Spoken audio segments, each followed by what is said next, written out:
Welcome to the Brother Henry and You Show. I am your host, Henry Harris.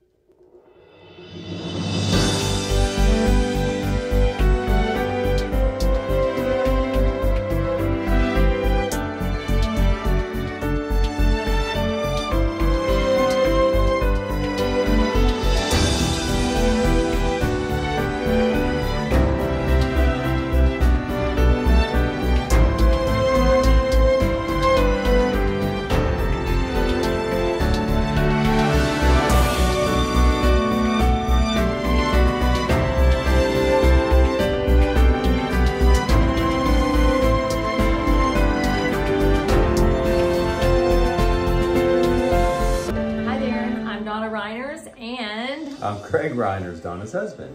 And we are your hosts, Craig and Donna Reiners. And we're not fancy. And this segment that he's doing is on marriage. And so, first thing Craig said was, what's our set of questions? I said, I don't really have any, so I made some up real fast. Because he's more comfortable with structure. And I'm more comfortable being on the fly. Go figure, yeah.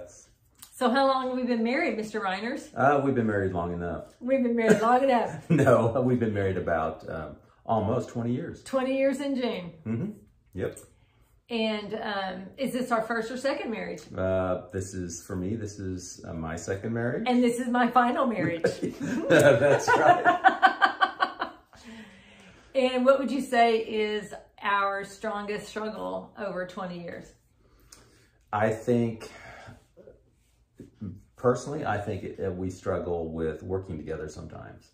We approach things differently and have different expectations of each other.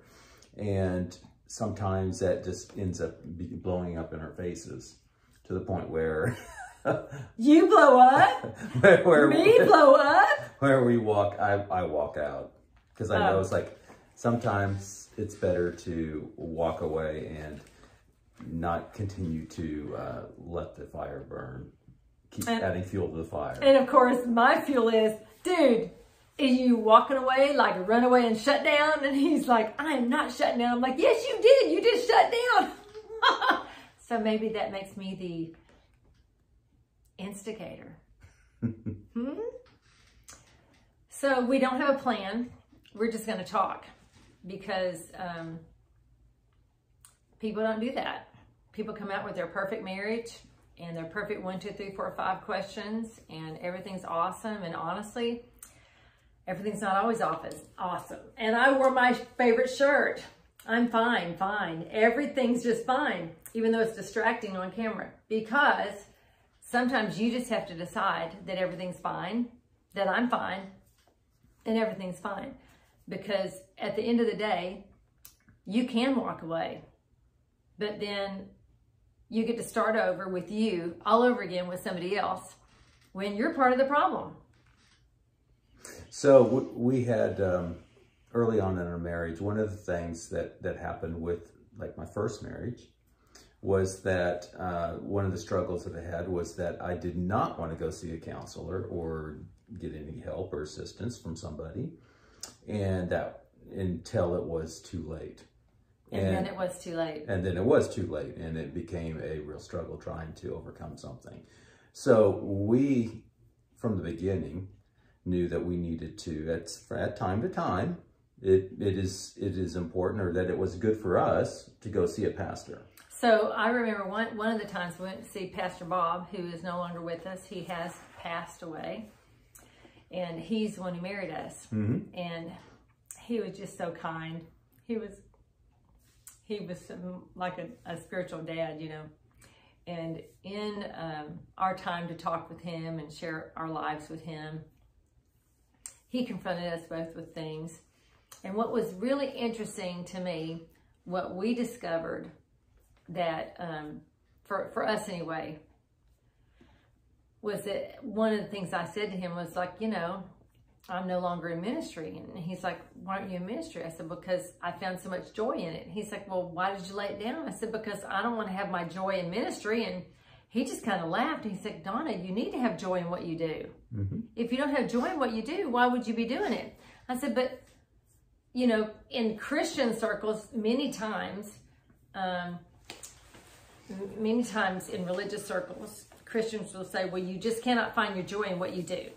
Your joy is just in Jesus, just in the Lord.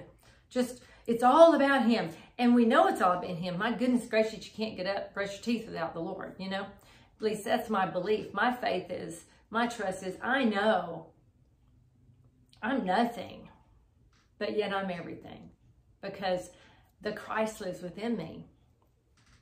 And so the reason I'm sharing that with you is because I had stopped being in ministry for about 1.5 years, and our marriage went to crap for that 1.5 years. And why was that? Because I wasn't doing something I loved. Didn't mean that I didn't love him. Didn't mean I loved his kids, biological kids. It did not mean that I didn't love our home or our time or our church or any of those things. But I wasn't doing something that was fulfilling that other space inside of me that had to do with my purpose. And so our marriage really went to crap for about 1.5 years. And so when he confronted us with that, I changed my mind. And I mean, I went back. I mean, I just turned around and went back into ministry immediately. And everything in our lives just went like dominoes. We were back in alignment. Well, one of the other things he said was that one thing that you have to continually remember is that we are for one another and not against one another. And we have to, at times, kind of always step back to that. It seems like we get to the point where you're just so angry or you're just so fed up. And then you realize, wait a minute, I know that she is for me more than anybody else would be for me. And she's not against me. So how can we work this out and talk this through? And so then that becomes really the basis of how we restore things. Yeah. And based on that, without going into a lot of details, you know, sometimes you can work in the corporate arena when in corporate America or corporate whatever country you're in, sometimes that culture doesn't lend itself for you to trust everybody around you because everybody's out for number one, right? And sometimes I would feel like he would come home with this attitude. It's just like this culture of you're against me. Even though, honestly, people at work aren't against him. Now, I'm talking years ago also. But it's like really what he said, if you don't know the person that you're living with is for you, and if you're accustomed to being in a culture all day long with people that are out to get you or out to undermine you or out to prove that they're better than you or whatever, you know, that competitive streak that takes place in the work arena, right? There's a work arena. You can come home with that thing inside of you, and all of a sudden your home becomes just like your work. And so some of the times I would need to say, hey, look, whoa, I am not your workmate. You know, I get a different level of respect. I get a higher level of respect because I'm the one who said yes, you know. And, you know, we have friends now. You know, we've had some friends who ended up in situations with their spouses where, you know, they would have to wipe their behind or, you know, feed them or what have you. Because real life happens in marriage. Real life happens in a real relationship, you know. And so there have been times when we would be like, whoa, let's stop and let's reevaluate what's going on here. This is not that big a deal, whatever's happening, right? Because the real truth is, you get hit with a real challenge, with a real problem. That's when you have to really gear up and remember, hey, I'm for you. You're for me. We're not against each other. And you have to almost like break it off of yourself. You have to just break it off of the environment sometimes so that you can even think clearly and hear clearly and not make decisions out of confusion or that competitive thing that comes in or anger or any kind of even sadness, you know, or grief or things of that nature. And part of it that I think is, especially as a guy, when you come home from work, and I'm always in this problem-solving mode. And sometimes it isn't the problem-solving mode that she needs me to be in. She just needs me to be there. And that's hard for me. When I say that sometimes, you know, just working together becomes difficult, that's because I go into this problem-solving mode and I just want to solve the problem. And I'll show you, here's how you fix it, and here's how we make this work. And her mindset doesn't always mesh up to that. And I think it's really, her mindset's different in her approach to things. She just wants me literally just to stand there. I don't even have to say anything. Sometimes it's just, oh my gosh, that's so true. That and it becomes frustrating to me because it's like, well, you just click here. I'm like, sit here with me while I figure it out, and he just wants to do it for me. I go, quit doing it for me, and then he'll just walk away because he's not doing it, because he has to do it all day long, and that's what he's used to doing. I'm like, I don't want you doing it. Well, can't we do it together? And he's like, you don't need me. I know you don't need me, so then why do I need to stand here? Because I like his presence. Because I enjoy his company. You know, when we first got to know each other, well, I saw him at church. Okay, so we're not going to go into this long story, but people always ask me, well, how did y'all meet? And I used to be on the worship team years ago. And I would see outside, you know, you see people who are worshiping, and he would always be, you know, somewhere really deeply in worship, like deeply expressing himself in worship. And I noticed that. And I was drawn to that. And one day I saw him when I was walking down the hallway, and I looked at him and I said, you're a man of prayer, aren't you? And he said, why, yes, I am. And I said, well, we have intercession twice on Sundays at 7 and 4. Would you like to join us? And he said, well, yes, sure. And I'm like, okay, come on with me. And I took him with me to intercession. And then God basically took me out for the next year. And he got to know everyone, etc. Anyway, why did I tell you that? Oh, because that's how because after that, before God took me out of the intercession thing, we really started getting to know each other. We were friends. You know, we had conversations. We talked about everything. You know, we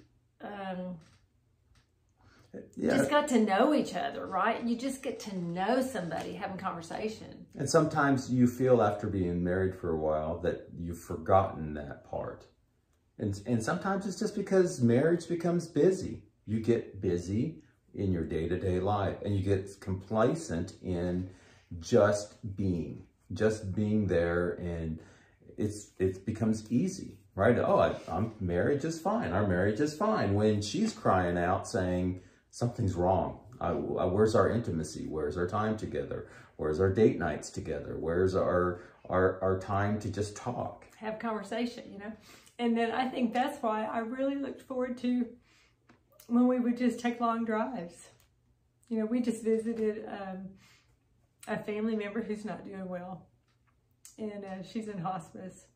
It was a 5.5 hour drive. I tell you what, I looked forward to it because I knew we would do some talking. Now, granted, this time I did some working on the way because, you know, when we first got married, I wasn't working. And I looked for jobs, and I looked for something that would be satisfying. And honestly, a couple of jobs I did find, they just were not satisfying. And he's like, you need to quit. And so I did. And then over time, eventually, you know, we got ordained and just worked in ministry, you know, together. And me more so than him, just because he was working at the corporate world every day. But I was meeting with women on a regular basis, and we were having monthly meetings, and sometimes I was doing weekly Bible studies, and I was fulfilled that space on the inside. You know, I never had biological babies. So for me, you know, a mom who has their babies and they find their fulfillment in that type of job is the wrong word, but there's a satisfaction in raising your children and those kind of things. I never really had that for me, right? But a ministry is like having a baby. You know, you start it and then you grow it. You grow with people, you love on people, et cetera, et cetera. And so that was my satisfaction. And then over the years, I got to a space where I really felt like, you know, this is, I did feel like I needed to step away from ministry because I needed to figure out my identity versus what I was doing. Like he's talking about being, doing. And so I said that because on our way to the 5.5 hour drive, I was actually working, because now I'm working full time for the last almost year. And that's made a difference in our world right now too. Working full time. Because, you know, you talked about us being busy. Mm-hmm. Sure. So now, you know, he comes home from work. He works at the office 2-3 times a week. And I work full time as well. And so, you know, I don't necessarily have dinner on the table. And sometimes he'll come home and say, are we going to ever have groceries? because I don't snack all day long, even though I'm home, you know, and I don't have a lot of snackage. And, but one of his love languages I know is meals. And so Instacart is my friend because Instacart delivers our meals to us now. And I don't, do you mind that? Do you mind that I'm not actually doing the cooking, or would you rather I actually do the cooking? I don't care if you cook or not cook. Just that we have food sometimes. we have food. Like today, I did have, I ordered Instacart and we had some salmon this evening and some rice cauliflower and things of that nature. Anyway, you may think we're digressing, but the point is that we all have these needs in our marriage. You know, one of his needs is coming home and having a nice cooked meal, and having someone that wants to have wants to at least like acknowledge him, which I do. But now working full time, I have to literally stop and go, okay, divert attention and not work all night long, because I love what I do right now. I'm loving it. I don't not love him, but I love what I'm doing, and I'm having the best time. It's so much fun. But I'm having to really learn a new balance. So let's move on to our next question. I don't have another question. Yes, we do. What about kids? Okay. So let's talk Craig, a little bit. how many children have you ever had? How many bowling balls have come out of your loins, sir? So I have 2 kids, and they're both grown now. They are 31 when we got married, and 29. Yep. When we got married, they were still little. You know what? Yeah. They were 8, 9, and 11. 9, 11 when we got married. Yeah. So they were at an age where there were going to be some challenges because it was a new mom and a new situation. But also it became a time in our life where, you know, we could grow and get to know, the kids could get to understand Donna and grow because of some of the things that Donna brought to their life. And we look back now and we see that the influence that Donna had on Chelsea and Chase, that I hope it was positive. Sometimes I wonder. I wish they were here. They could tell you themselves. We just have our assumptions on what we think is good, don't we? But Chelsea did tell me one time publicly, or she did say, and I could say this once. She told me that. Hold on. How did she word it? It had to do with,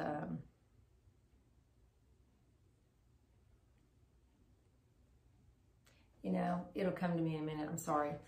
But I'll just say, when the kids were little, I really did not know how to relate to them. I asked God, I'm like, God, show me how to relate to them, please, Lord, because I didn't know anything about children, you know? And I didn't feel like I connected well with Chase at all. I just didn't feel like a very good second mom. I did the best I could, you know.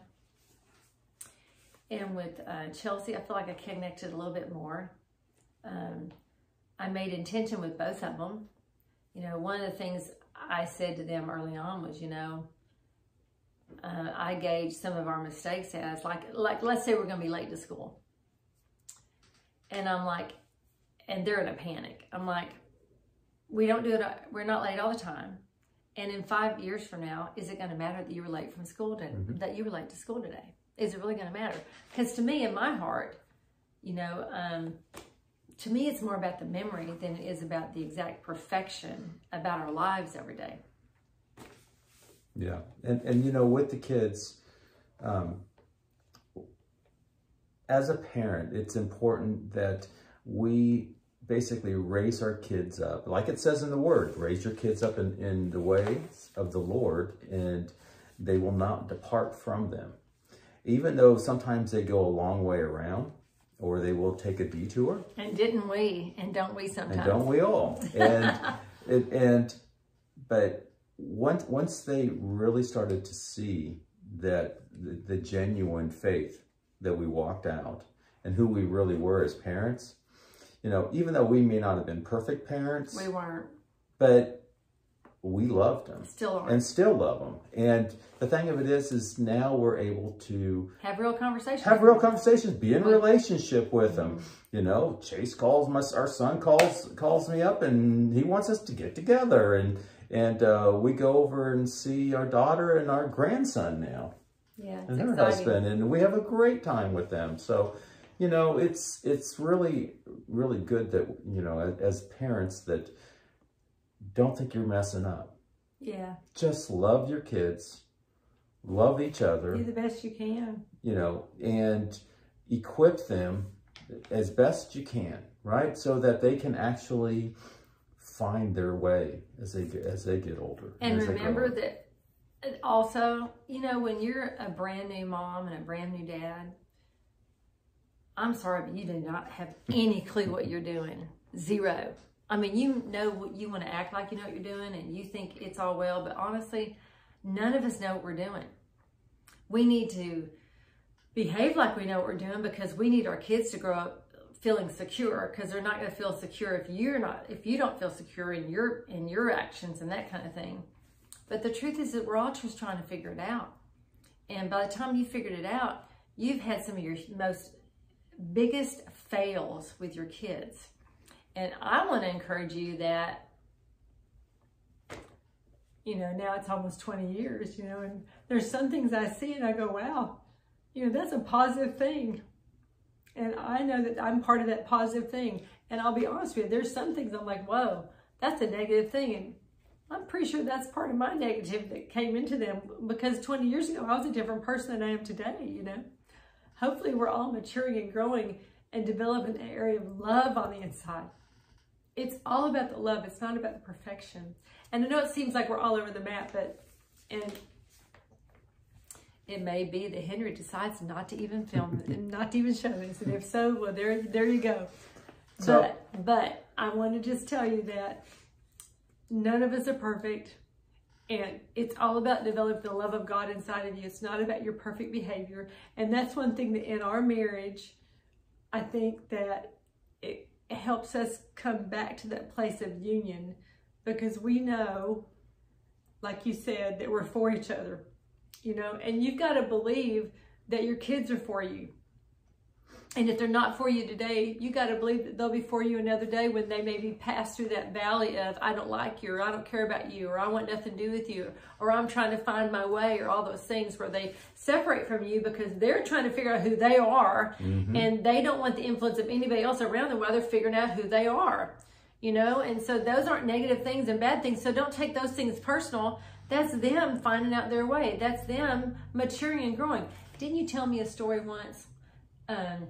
When you weren't talking to your mom or something, your dad called you on the phone or something. Yes, I remember that story. I remember that time very well. So, it was during my first marriage, and we had kids, and I actually made the mistake where I had kind of turned my affection towards her parents and her family, to the point where I didn't even want to see my family and my mom that much. You know, my mom at that time, you know, there were some situations and controlling things, and which we all have. We're all growing and maturing, and I didn't want to deal with it. And my dad calls me up and says, Craig, you need to call up your mom. You need to talk to your mom. You need to make sure that you stay in connection with her. And you know, sometimes as a parent, you do need to just come back. Even a grown, semi-grown adult child needs to hear from their dad that says, you need to call your mom.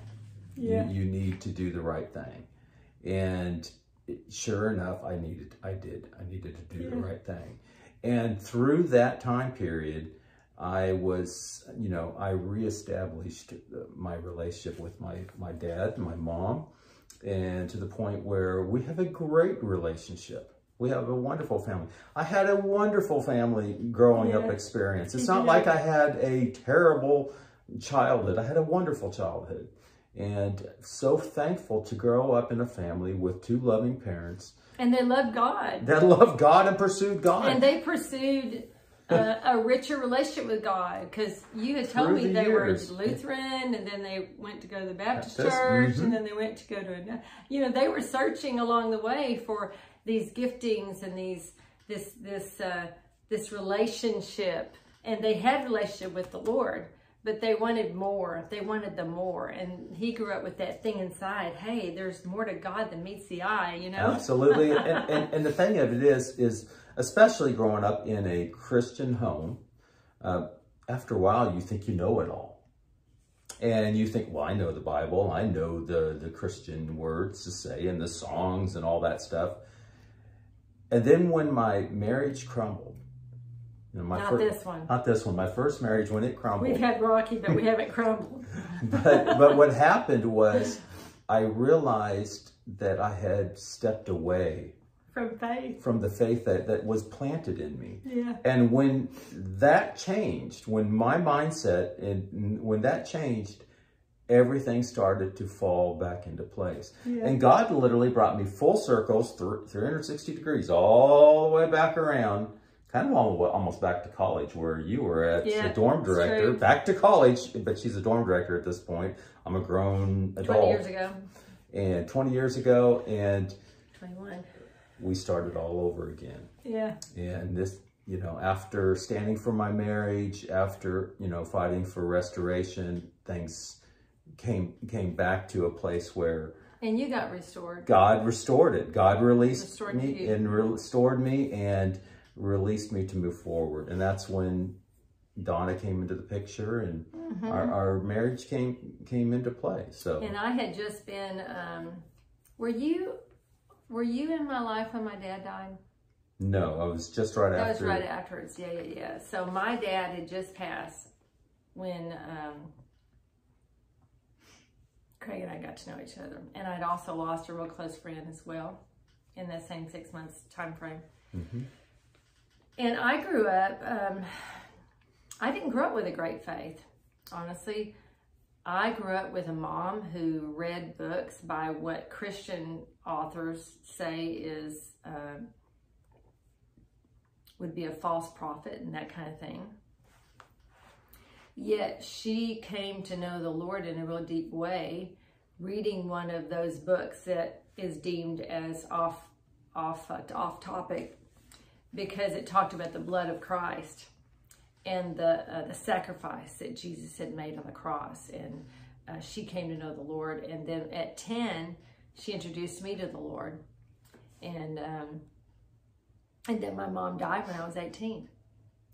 And so, you know, I had a different lifestyle than he did. I had a different upbringing than he did. You know, I was left to be with my dad after that. And my dad was lost. My dad was confused. My dad had no idea who he was. And he was not there for me one iota. Not one iota when my mom died. And so I was searching. And I married the man that I'd gotten to know in my senior year of high school. And then we'd gone to prom together. And then I got married when I moved to California. And then anyway, all that to say, we didn't know who we were, what we were doing in that first marriage. And then came home to Texas, and then I was single for 12 years. And then I met the Lord in a real way. You know, a real way. I was introduced to him when I was 10, but I really came into a committed lifestyle with the Christ when I was 30. And so I know we're here talking about marriage, but really sometimes you just need to know somebody. If you're looking for tips and tricks and all that kind of stuff, there isn't any. Man, sometimes it's duke it out. Sometimes it's cry it out. Sometimes it's hug it out. Sometimes it's talk it out. Sometimes it's walk away so that you don't say things that are damaging to one another that you cannot ever take back. Mm-hmm. You know, that you can't ever take back. Because let me tell you something, anger is a strong enemy. And you can find yourself saying words that make you so uncomfortable after that for sometimes weeks and sometimes maybe even years because it came out of your mouth. And then you've made your spouse uncomfortable and they just wonder, do you even want them? Do you even want anything to do with them, you know? And we've encroached, we've broached those a few times out of anger. You know, we're just deciding to be straightforward, honest instead of having the 1, 2, 3, 4, 5, 6, 7, 8, 9, 10 tips for the marriage. You know, and because real life is difficult. Real life is driving 5.5 hours to go see a family member who has not ever really led a real positive life, knowing that it might be the last time we ever see her. Real life is a family member that's my sister, who sometimes, you know, is not able to walk on her own or able to perhaps has some incontinent issues. Real life is cleaning somebody up. Real life was when my sister was alive, who passed away, was the pressure and the stress of being there for her and going to a nursing establishment several times a week just to be there because there was nobody really there for her, you know, and that can put pressure on a relationship. I know that there are some of you watching that might be caring for elderly parents. You know, I'm 60 this year, and you might be in your 30s and your parents might be my age, or you might be my age and your parents might be in their 80s and 90s.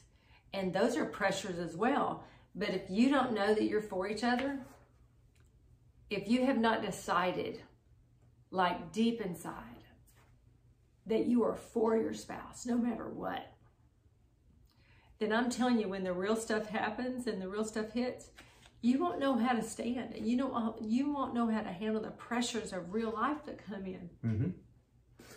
You know, one of the things that I learned through my past was when I had really just kind of walked away from the Lord and realized, thinking that I knew it all, I didn't know anything. And what was important was that you realize that marriage is so critical, that only way you can sustain a marriage is that you have your spouse and you together and with the Lord. You have to have a strong church family and have that relationship with Christ.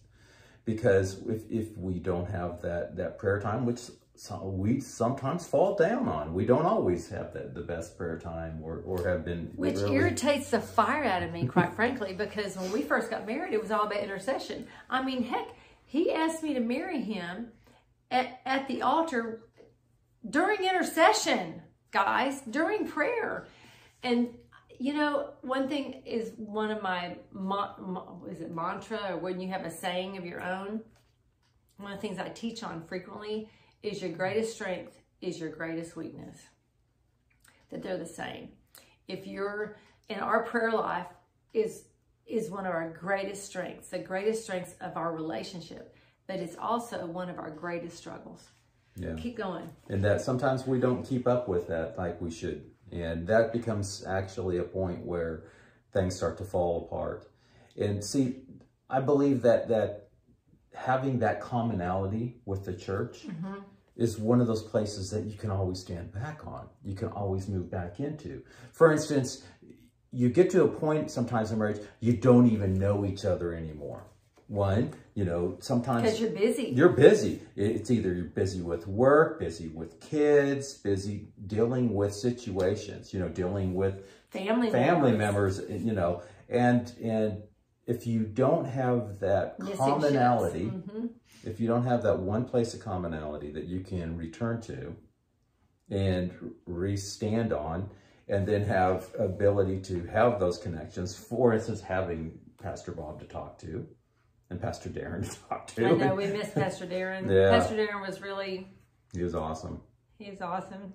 But, you know, he shot straight with us, and we could shoot straight with him, and just cut to the chase real fast, and we're like, oh yeah, that's a good idea. And sometimes it's not even the pastor. Sometimes it's the other people in the church that become your friends. And keep in mind, we're not saying got to have just a church, like a church building. It's the relationships you have with one another, and they're important. And when you don't have relationships with each other, when you don't have a space that's safe, and I'm not saying you tell every little tit and tat of everybody. Oh my gosh, don't be a fool, you know?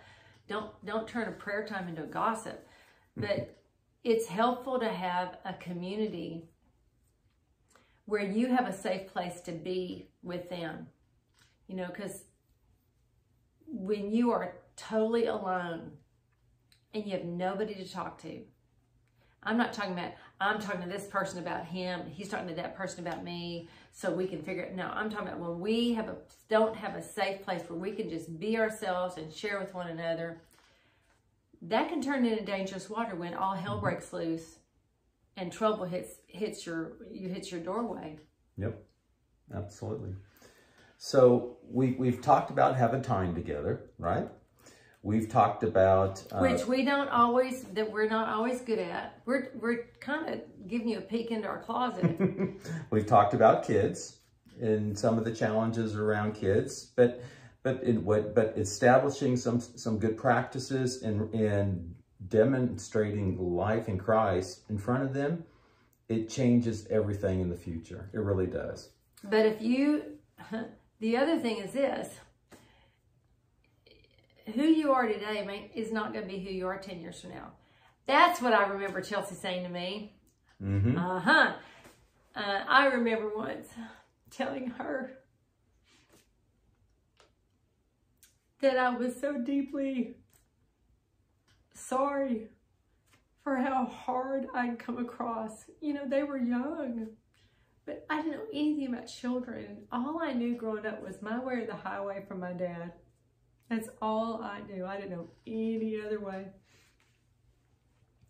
And I remember once, you know, when she's an adult and she's already married, I remember saying to her that I realized how harsh I'd been. You know, I wasn't abusive. I wasn't mean. None of those things.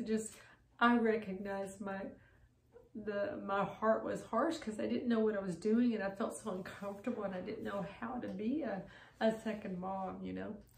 And she said to me, she said, Donna, who you were then is who I needed then. Mm-hmm. And who you are now is who I need now.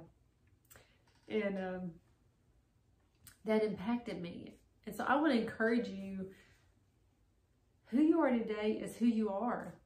You can't be any different. You can only be who you are today. And you're going to be different 5, 10, 15, 20 years from now. Mm-hmm. So have grace for yourself. Have grace for you to change. Have grace for your friends to change, your spouse to change, your children to change. Have space for you to turn into another person. Have grace to say goodbye to who you used to be and turn into a new person. Mm-hmm. Go ahead. And it's one thing I always hear. I hear people say, well, you'll never change. People never change. They're always the same. That's not the case. No. We do change. We do change. We do grow up, and we do learn things, and we can change and become better. And really that becomes out of relationship with God. Yeah. Learning a relationship with one another. It's like, you know what, we went through a period of time when we weren't going on date nights anymore because you get busy. And what did we do? And we were exhausted. You get home, you're like, oh, I'm going to bed. It's just exhausting. And we started a weekly date night. We did. And we continue doing weekly date night. We do try to do our weekly date night, or get out, just to get out, have dinner together, just to be out. Or walk to the mailbox, you know. Get out whatever together. you can do. And sometimes that's all you need to do. And so it just helps to build that. But that's part of that time element. And I know we're getting running short on time here, but one other thing, so we talked about time, relationship, we talked about kids, and we talked about the walking with the Lord, right? And I want to say that this might be a different place, but listen, you got to trust you hear from the voice inside, y'all. I know I get criticized because I don't always use the name of the Lord when I'm talking about the voice within, but I know that's who lives inside of us. Mm-hmm. Trust the one who lives inside of you. Trust that voice inside that's leading you into integrity, into truth. If there's a thought leading you away, running away, shutting away, all this, that's not the voice of truth. Trust that voice inside of you to lead you into loving the person that you're with and loving yourself more completely. Okay, excellent. Last thing I'm going to bring up is, what about money? Oh my God, money, sex, rock and roll, and drugs. Just kidding. No drugs. No drugs, no drugs. Yeah, money and sex. We didn't talk about sex. We won't talk about sex this time. We'll talk about money. Yeah. Good Lord, money. Well, go ahead. I'll tell you what I think. Go ahead. I'll tell you what I think is a major warning in a marriage. If your money is completely separate from each other. Mm-hmm. If you have two bank accounts, you expect her to pay her bills, you expect him to pay his bills, and that's the end of it. That is division waiting to happen. Because when your money is separate, then you're basically saying, well, that's your job, and so all your money is your money, and you're providing for yourself, but you're not providing for me, and vice versa. That's a dangerous place to be. And if you came out of a relationship where maybe you were screwed over, maybe all your money was taken or something, and you don't trust your spouse, whether it be the man not trusting the woman not trusting the man, it might be difficult to go into that, but you've got to have some kind of unity and a level of trust, or you will not make it. Right, and trusting with money is one of those big things. It's big. And part of the thing in order to establish trust is to actually talk about some of those things, about spending, working together on spending. Paying bills together, which we don't do, by the way. I'm still bugging him after 10 years, but we will eventually.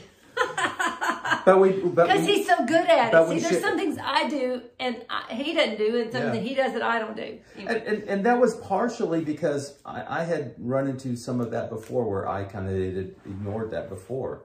And plus, he didn't want me to have the pressure. Yes. There's a lot of pressure when you're the one in charge of all the bills. And then, I used to be worried, oh my God, if something had happened, or a hospital bill, or a doctor bill, or something was going on, I'm like, I would just be worried, sick about it. And Craig's like, I don't want you worried about those things. I don't want you stressed over those things. I so appreciated that. Right, and it becomes our money instead of just his money or her money. Now, we do have it where, in order to help with the spending, so that we know that we're not overspending, or that we know that we have money for the bills and we have money for groceries. We have a grocery account. We have a grocery account. I get no allowance. And I have a bill account. And I still use a credit card. And we still use the credit card, and we still work to pay the credit card off every month as best we can. But that's kind of, we just work together to make sure that that money isn't an issue. But money can be a big issue in a marriage. It's a huge issue. Oh my. So anyway, we hope this was interesting to you, interesting for you. I would say that the most important thing in a marriage, from my perspective, is to remember that to me, the purpose of marriage, the purpose of any relationship, is to develop that place within you where you are loving the person with you unconditionally, and that you're loving yourself unconditionally. So that means you're having grace for yourself and you're having grace for them. What does that mean? That means you're forgiving yourself and you're forgiving them. That means that if you make a boo-boo, you're forgiving. It means that you're already forgiven. If you make a huge boo-boo, that you're already forgiven, and there's grace for that. I remember once years ago, Pastor Bob and Sherry talk about how they had this, he had asked her to pray about something that he wanted to talk about regarding finances. and it was some kind of investment. And she came back to him and said, well, this is what I feel like the Lord said. And he's like, well, that's not what I got. Go back and pray again. And so he didn't trust what she said because he wanted it his way. And then she went back and she came back and said, I really feel like this. And he's like, well, I don't agree with that. And then he did what he wanted without her advice, basically contradicting what she had said. And I'm not all the particulars, but the bottom line was that it turned into a fiasco. And when it turned to fiasco, at the end of the day, her attitude to him was this, well, this was us, we failed. We faltered. And he's like, but I did. He's like, no. When you fail, I fell with you. When you made that mistake, I made that mistake with you, because they understood union. They understood that they were one, whether the good, the bad, the ugly, the success, the rich, the prosperous, that you're one through it all. Mm-hmm. So to me, it's the unconditional love of God for yourself and your spouse that will get you through rough times, because it will keep you in union. That's one of my thoughts for Absolutely. Our closing comment. What is your thought for the closing comment? And if you don't like this, we'll do another one, bro. Anyway, I think that's it. I think that's it. I think it's the union that you have, and it's the relationship with the Lord. That's important. And then it's the union with one another, and the trust, learning how to trust and to be for one another. And sometimes that means you have to lay down your pride, and you need to ask for forgiveness, and you need to just chill out and not shift blame to one another. And my dad said, I think right before we got married, he told we should have brought that. Where is that? He said to Donna, he said, some battles aren't worth fighting. You do not have to win every battle. In fact, you can win the battle and you can lose the war. Yeah. And the thing of it is you can win the battle and you can make your point and lose your marriage. And sometimes it's just not worth that. So sometimes this is where grace, as Donna was saying, comes in. You have to have grace for one another and just let some things go. Sometimes you need to talk things through and not just let it go, but sometimes you need to just, what battles are worth fighting? There's certain ones that you need to, that just... What do you mean worth fighting? Like a battle, like, what are you saying? Like groceries. The Instacart. Do I care that Donna goes and Instacarts, or do I care that I go spend 4 hours in the grocery store and plan meals and all that stuff? I don't care. I'm not going to make that a battle. Now, I will bring up, that I want groceries in the house. I would like to have something to eat. Can you see how COVID did a number on us? But some of that's not a battle that I need to have. It's not worth fighting over. No, it's not. Sometimes you just need to take a deep breath and hug it out, guys. Just hug it out. Because life's too short. And it could all end tomorrow. So love yourself and love your spouse completely, unconditionally. Oh man, I had one more thing. Can I say one more thing? Mm-mm. Hurry. One more thing. This is huge, and this could be a huge conflict with people. The other thing that goes with getting married is you don't just marry one another, you marry your family. I married his family, he married my family. I have a sister who's a widow. I have another sister she cares for. And he basically married us as well. I married him. His dad has passed away. His mom is a widow. He has a brother. He has nephews. It's like we all became one in our own way. And it's loving one another and celebrating one another and acknowledging one another along the way, and not just keeping and not being just separate from one another. Chelsea and Chase are precious to me. I know they're not my biological children. I recognize that. But I'll always be their second mom, mm-hmm. And because they'll not ever be a third. Anyway, we bless you. We Thank you for joining. This is Donna and Craig Reiners, and we hosted today, and we hope that you enjoyed it. Please comment. Let us know what your thoughts were. If you have any questions, let us know, and we'll be glad to be part of the solution or the discussion or what have you. Anyway. Thank you. Until soon. Right. Bye. Bye. Thanks. Donna and Craig Reiners. Bye.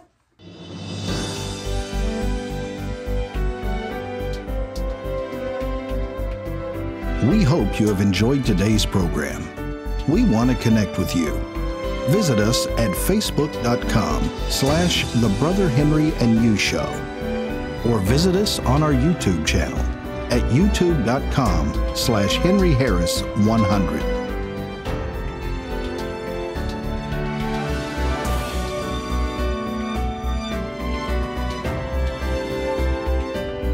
We're so grateful you tuned in today and hope you have a fantastic day.